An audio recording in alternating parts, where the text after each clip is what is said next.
Welcome.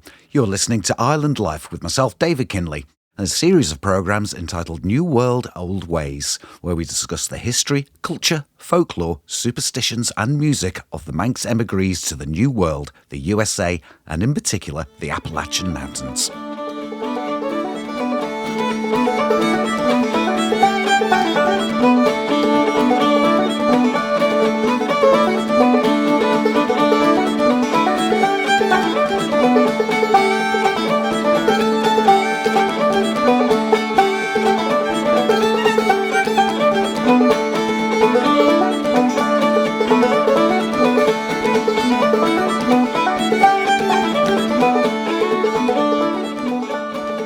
In today's episode, I speak to Mr. Robert Teare about the Manx language. In the 18th and 19th century, would it be fair to say that a Manx person emigrating to the New World would be bilingual? Yeah, in most cases. Bilingual in their community, or probably because of education or commerce?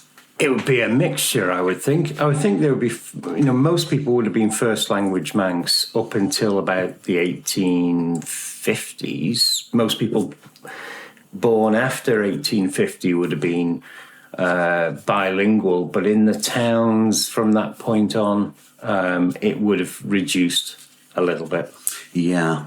Bishop Wilson, who interestingly died in 1755, and he was 92. That's a good age. Yeah. He was bishop for a very long time, yeah. And for the Chapel of Ballure licence in 1743, which I find interesting, he writes in these instructions, "These are to authorise you, Mr. Thomas Woods, to teach a grammar school in Ramsey and to instruct the children in your care in learning the English tongue and in good pious manners." So that it's very much English. And of course, that's to understand instruction. It's part of formal behaviour is what they're getting to, isn't it? I mean, Bishop Wilson, though, he wasn't against the Manx language. But he recognised the importance of being able to speak English too. Yes. And certainly for trade and later on for tourism, you wouldn't want to be without English. But it was only really, in the mid-19th century, Bishop Shirley, who was really anti-Manx. He called it a barbarous tongue and a curse on the Manx people, and he really wanted to get rid of it. I think, some people believe that if you can speak two languages, that your first language will be badly affected. Some people, still believe that, but of course we really know, it's a well sort of proven fact now. The more languages you know, the better your first language is going to be. Sure. And of course, in the early 18th century, particularly, we get up to 1748, as far as I can understand, when the first print of the Manx language, and of course, a lot of the Manx aren't actually reading their own first language. And we've got the St. Matthew's Gospel, 1748, Gospels in Manx in 1764, and the New Testament, and then the Old Testament in 1767. So it's all religious doctrine that they're actually reading for the first time. Yeah, and in 1775 you get the whole Manx Bible. But you have to remember that the English Bible isn't that old. I mean, you're only, a couple of hundred years behind. But not many people were literate. But we know, especially with the primitive Methodist movement in the island, that there was a push for working people to learn to read and write. And part of it was so that they could study the Bible. Sure. I believe in the sort of mid-19th century, there was a complaint from the diocese out in the countryside that none of these Manx people could actually understand what was going on in the sermons. Well, there was this again in the 1840s, 1850s. T.E. Brown's grandfather or grandfather, I think. There was a letter a letter of thanks from the parishioners of Braddon that he'd actually bothered to learn the language that they all used so that he could preach to them. Because when you're talking about things as spiritual things, you really need to be doing it in people's first language. So, and there were lots of letters to the newspaper and complaints about Bishop Shirley appointing people who couldn't speak English. So the people of Lozère were complaining in the first half of the 19th century that their vicar couldn't speak Manx. Sure. And there were people there, they'd go to the church, they didn't know what was going on. That's really interesting because I've got in 1786, there was only Mackle School left that was teaching in Manx. But we jump forward to 1821, we've got 612 children at Manx Sunday schools around the island being taught in Manx. So it fluctuates.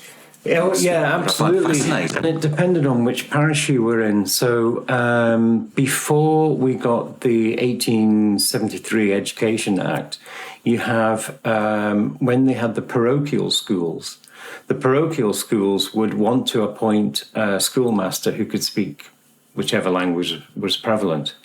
And in Ballaugh, you can see running for years adverts in the newspaper for a schoolmaster who could speak Manx. And that was going to be very difficult to find because when King William's College was first set up, there was a big chunk of money given by John Kelly, the Manx dictionary writer, for a prize in Manx. And the adverts to raise money for the construction of the school were in Manx in the newspapers. Gosh. So it was expected that the people going there would be young Manx people training for the clergy who would be able to study through English, but then go back to their parishes and preach in Manx. That was the original idea of the place, but of course that all changed through time. Interesting. Because we've just been through the 18th century there, and it seems to be on a bit of a downturn.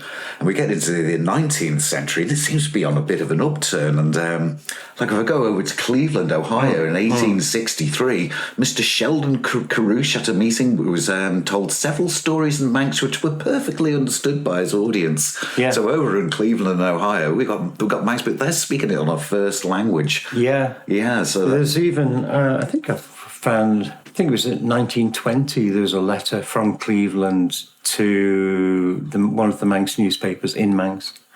So, so Manx as a community language kept going for quite a long time. Warren County in Cleveland. Yeah. And there's this paper from the North American Manx Society. It does say knowledge of English was very limited amongst these pioneers, Manx being used almost exclusively in their intercourse with each other and their religious services. Yeah. So it's done very well getting across the Atlantic. Oh, yeah. It's wonderful. Well, they wouldn't have been alone, though, because you have to remember in those days there would be hundreds of thousands of Irish going over. Indeed. And people cleared off the land, maybe more going to Canada from Scotland. Yeah. So right across North America, you've got hundreds and hundreds of thousands of Gaelic, Gilk and Gaeilge speakers arriving. Yeah. So they wouldn't have been alone. And like I say, it doesn't... A fluent Manx speaker can learn to converse with a Gaelic or an Irish speaker pretty quickly. Yes, indeed. Yeah, we'll come to that, won't we? Of course, when the emigres did arrive in the United States, they often kept within their own little national circles. Yeah. The Irish would stay with the Irish, the Scots would stay with the Scots, the Manx would stay with themselves, as we can plainly see here in Ohio. Yeah. But they could converse in their first tongue. Just about. I know, but the Manx is probably closest to Irish and Scottish Gaelic than it is with any other language at all, and then vice versa as well. Yeah, yeah. So there would have been some sort of element of communication that could go on, but undoubtedly there would have been used in English. But of course, in America, when they've got there, the Americans who they've met, like going through West Virginia, trying to get to the Cumberland Gap and into Ohio, they're quite a number of generations into their language, and the language that they brought with them, they still speak there. It was pretty much Elizabethan English. A different kettle of fish altogether. Yeah, it's like for instance, from Shakespeare, and Shakespeare is Elizabethan English, and to say "I don't want it," you would say, "Oh, none of it." Yeah. And I can just imagine the Appalachians saying that, "Oh, none of it." These days. So what a different. I can imagine too. When if you were a first language Manx speaker and you learned English in the short amount of school time that you had, the way you spoke English would be pretty different. Yeah. Well, sir, I often think and often study how that old man lived down there in that Parsons Rock that long. Where he got anything to eat? Who's that? The old man Parsons, John Parsons. I don't know how he lived. He had a family there. I don't know how many children he had when he lived there under that rock. He lived under a rock? Yes, sir. What? I don't know how long he lived. Now, it's away below Tea Creek. Back up against the mountain on the other side of the river. Below Kins Creek. Yes. And Up on the hill I there. don't know just exactly where the rock is. I've been there and camped under it. But it's right just down below Kins Creek, between Kins Creek, I think, and the Big Slip. Yes, I think that's where it's Right at. up on the hill. But I know it's across the river on the other side. And how they ever lived, and they didn't even know it. The girls didn't. It is big enough to remember. They didn't even know it. He couldn't have killed nothing much because he didn't have no ammunition there. You know he had to eat something. Now you Well, now you know it, Bert. Where did he get his stuff know. at? Now you know where he got these something. But you know they eat something.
If you've just tuned in, you're listening to Island Life, A New World, Old Ways with David Kinley. And I'm talking to Mr. Robert Teare about the Manx language. I've always wondered what happened to, not just the Manx language, but the other Gaelic languages, and why you don't see on a film that someone's going to go down to the gas station for a scotch of Budweiser's. But it's not entirely true that it completely disappeared, because there is slang galore when you look into it, isn't there? Galore. There you go. Really? Yeah. Delure in Manx, galore in Scottish Gaelic. So when you and think about how you say it, you say whiskey galore. You don't say galore whiskey, right? Which, if it was an English word, you would. Sure. So in Manx, delure is the same as galore. Well, may I exclaim, gee whiz. Gee woozle, noble God. Gosh. Yeah. Okay, well, that's a gee whiz. Have we got any more of these shenanigans? Shan Anachan, and old means old orders. So the soldiers, they'd follow the old orders, but deliberately to do something, to mess about, if you like. Interesting. I've got one. You know, a shanty? Yes. Shantai, old house. Ah. Yeah. Okay. What about slum? Like a deprived area. Slome. It's it's bleak. Yeah. Slome. So yeah. a slum. Yeah. How about, do you remember rawhide? Mm-hmm. Keep those doggies rolling. Dog is, doeg is the Manx word for a young bull. Interesting. And what I really like is ugly mug. You know, that's a real sort of New York saying, like ugly mug. And mug. Pig. It's pig. Yeah. It's same as Manx, identical. So there's your ugly mug. Do you know the Manx word porga? No. Bag. Right? And so a porga, if you, most forms of gambling, you need a board or but with poker, you can throw everything in a bag and run away if the police are coming, right? So poker, they reckon, comes from the word porga. So interesting. You know, sucker, right? Oh, what a sucker! Sucker Yes. born every minute. Saurach uer, a comfortably well-off person is a saurach, and uer is fresh. Interesting.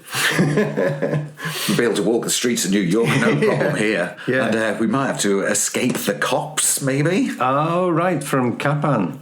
Yeah, catching. Yeah, I catch cops.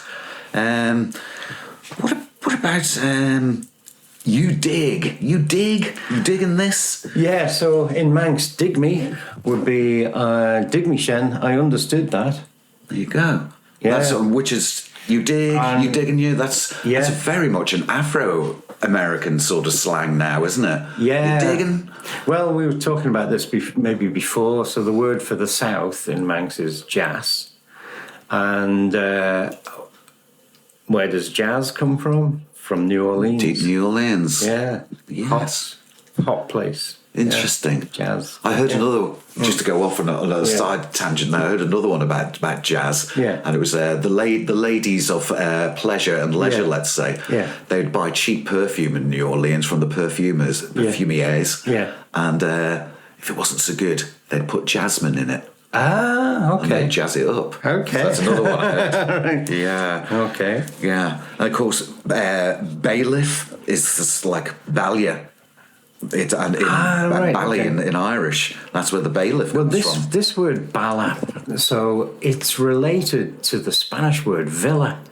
And this goes, you'll get all kinds of things coming from bala stroke villa, like veal, village, all sorts of things. And it goes back, it's older than any other languages extant today. It's, and you find it right across the Indo-European language family. Right. Yeah. I think one of the reasons why, and let's say our Manx and particularly the Irish Gaelic, one of the reasons why it's so prevalent in chiefly slang languages is because the Irish weren't allowed to speak Irish in their homes, so they used slang to cover up actually what they were talking. So they had a lot of slang terms anyway. So, because they might have to skedaddle from the cops if they heard them talking Irish.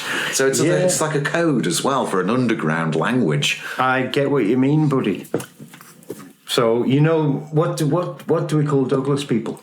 Butties. Butties. So buddy means partnership in Manx, and buddius is a joint enterprise.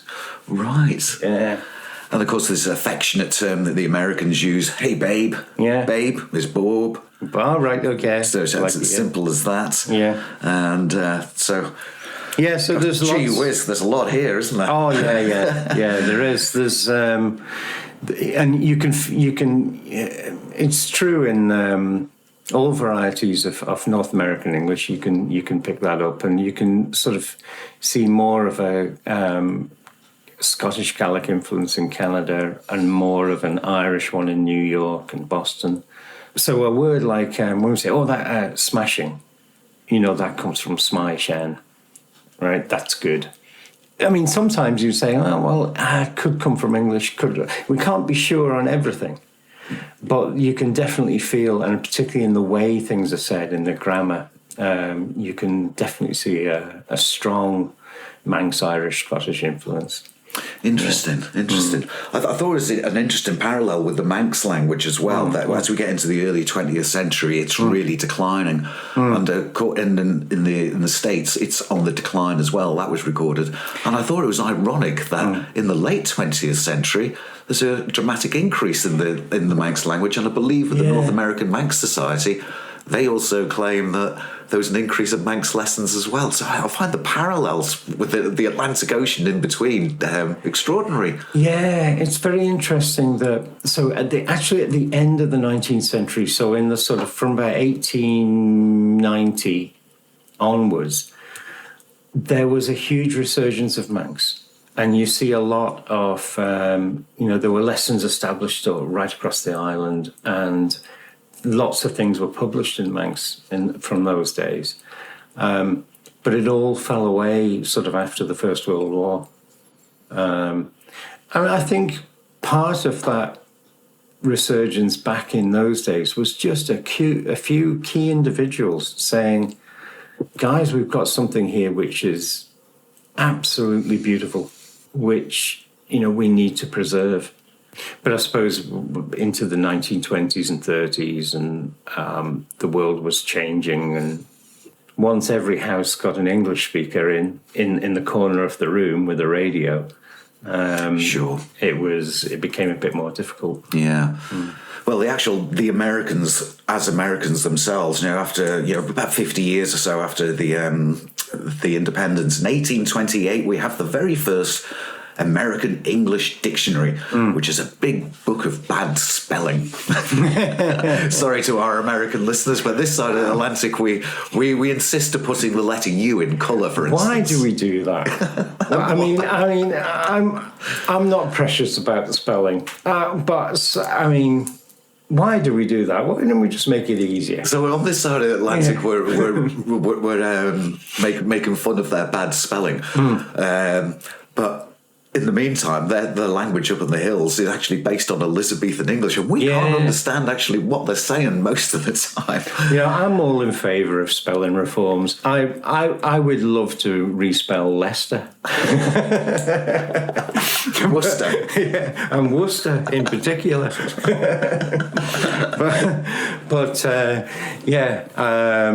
I mean, and that is the big advantage of Manx. It's quite frenetic, I guess, if you know your syllables.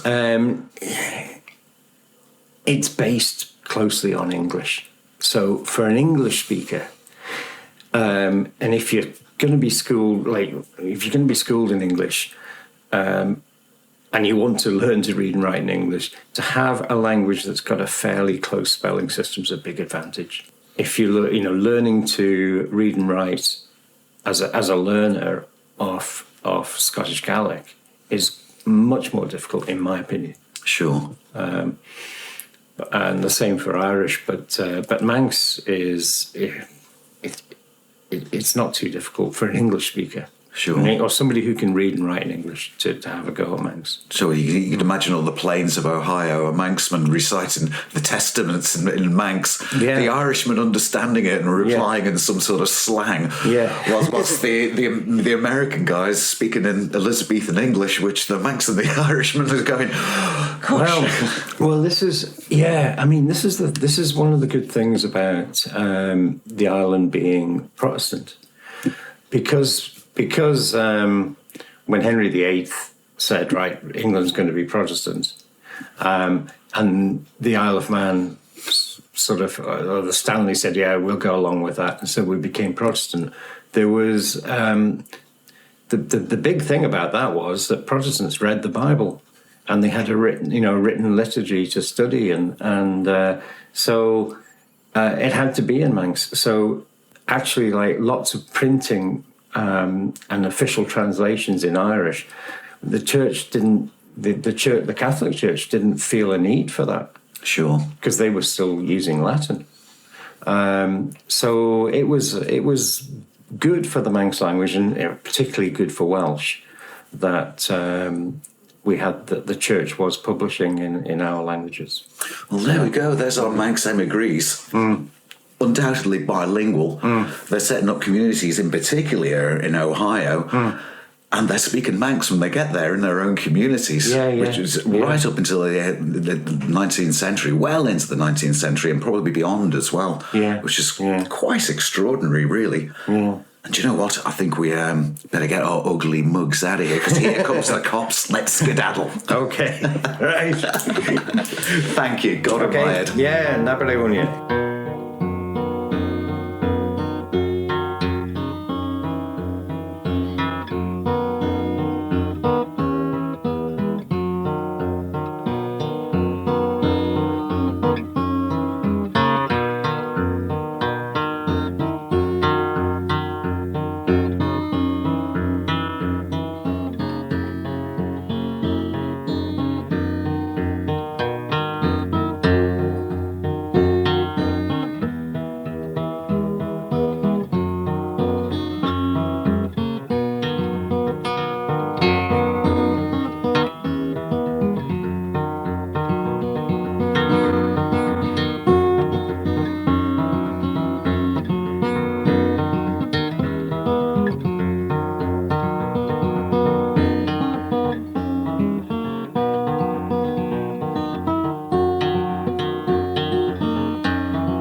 You've been listening to Island Life, A New World, Old Ways. You can listen back to this programme by subscribing to Manx Radio podcasts using your usual podcast provider. Garamaiad, Emu.